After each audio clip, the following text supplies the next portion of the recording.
जय श्रीराम मित्रांनो, आपण या शेतीमध्ये आहेत. सध्या हरभऱ्याच्या काढणीचे दिवस चालू आहेत मित्रांनो. उन्हामध्ये शेतकरी हरभऱ्याची काढणी करतोय. सध्या मार्केटमध्ये हरभऱ्याला 3000 रुपये भाव आहे मित्रांनो क्विंटलला. आणि शेतकरी 90 दिवस त्याला उत्पन्न घ्यायला 90 दिवस लागतात हरभऱ्याचे. आणि 90 दिवसामध्ये त्याला खत बी आणि त्याचे काही फवारणी या पूर्ण याचा खर्च आणि नंतर मळणी करणे, नंतर त्याची कापणी करणे, ह्या सगळा खर्च म्हणून त्याचा 50% सध्या खर्च शेतकऱ्याचा निघत नाही मित्रांनो.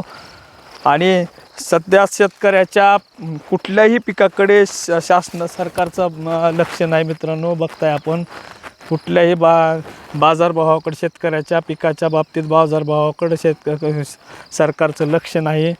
आपण बघताय शेतीमध्ये किती काम करावं लागते उन्हामध्ये. हे बघा